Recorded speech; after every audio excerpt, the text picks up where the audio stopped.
after sheep for a priest called Jethro, and later on he married one of his daughters called Zipporah.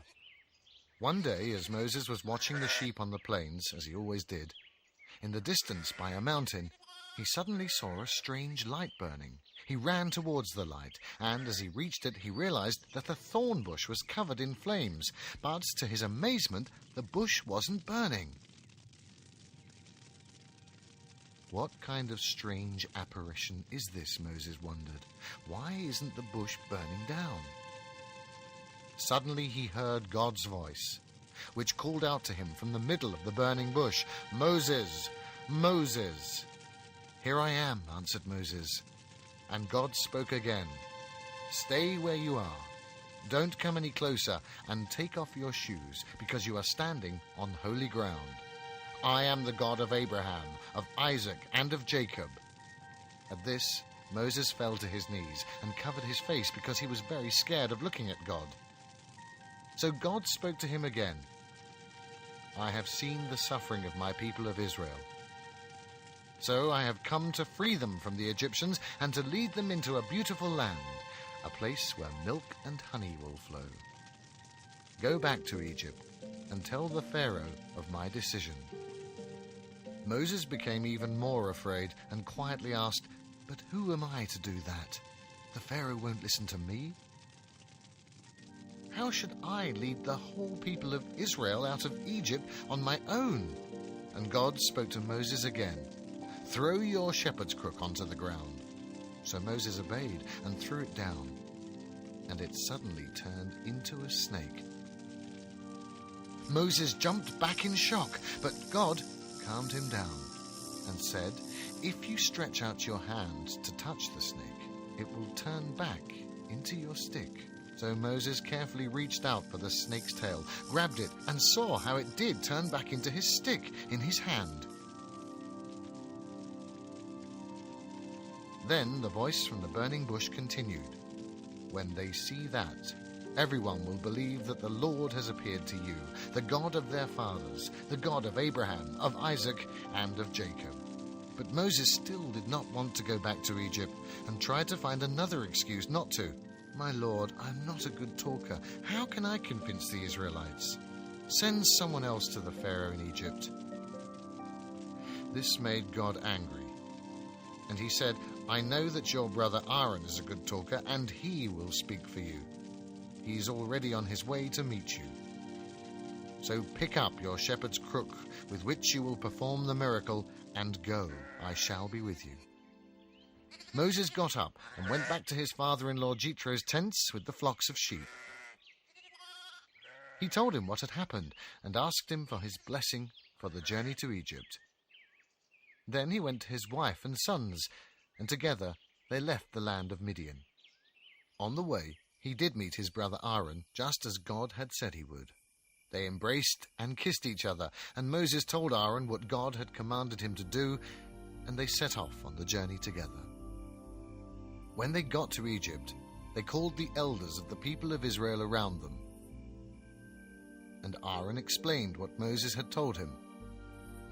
And then Moses performed the miracle with the stick, and the whole of the people of Israel believed in the word of God.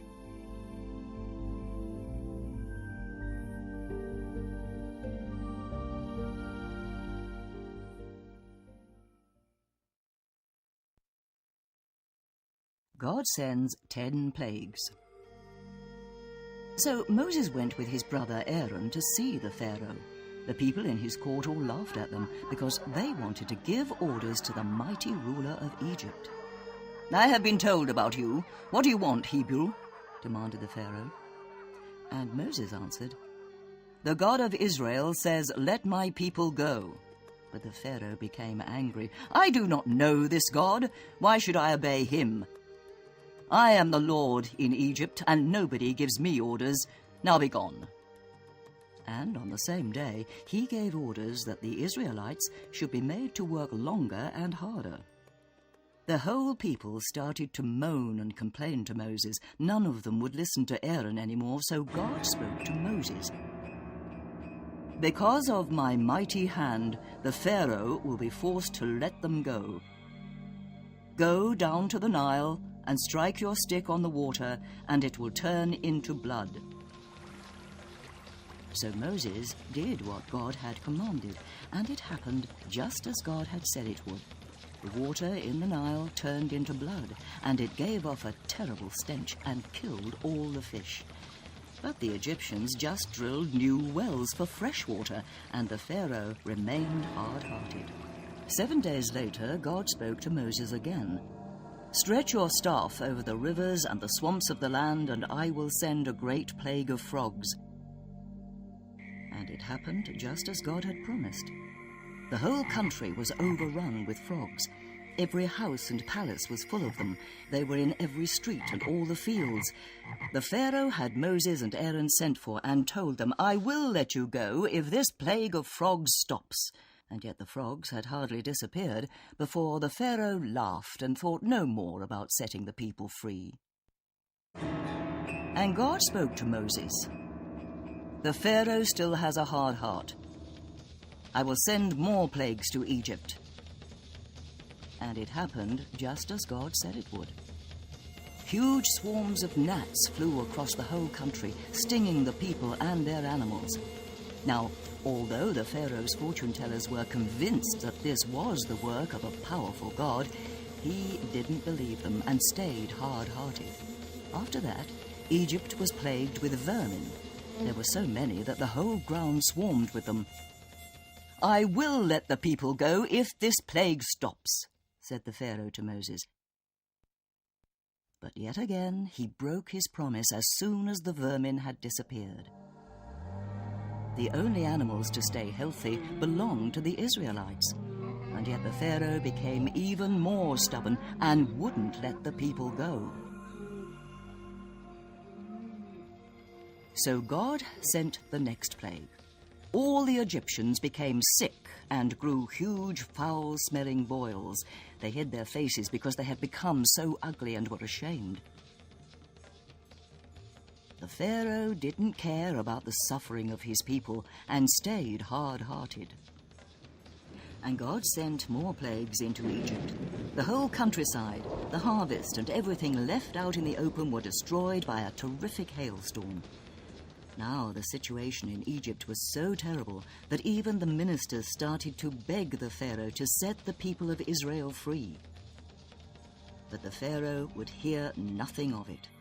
So huge swarms of locusts swept across the land and ate up everything that had been left. And because the Pharaoh broke yet another promise to set the people of Israel free, the whole country was plunged into a total eclipse of the sun for 3 days. Nobody could see or do anything except for the Israelites, whose surroundings stayed daylight. "All right," said the Pharaoh, "I will set you free, but you must leave your animals here in Egypt." But Moses answered the Pharaoh, "Our animals must come with us too. We must not leave anything in this land."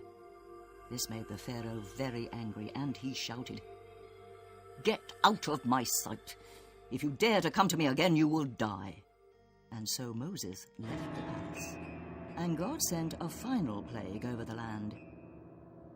He told Moses, "Tonight I will go through the whole of Egypt and see that all the firstborn in every family dies, beginning with the Pharaoh's own son, right down to the son of the simplest Egyptian woman. Go to the people of Israel now and tell them that each family should slaughter a lamb tonight and should smear some of the lamb's blood onto their doorways. When I come through the land tonight, I will pass by the doors covered in blood, because nobody who lives in these houses will die. Prepare yourselves for a journey and eat the roast lamb with unleavened bread and bitter herbs, standing up in haste, ready to leave." So Moses called together the oldest members of the people and told them what to do, and they all started to prepare for the great exodus from Egypt. And in the night it happened just as God had said. Howls of crying were heard from every house belonging to the Egyptians. Every family lost one child. Even the Pharaoh's oldest son died. He was was full of grief.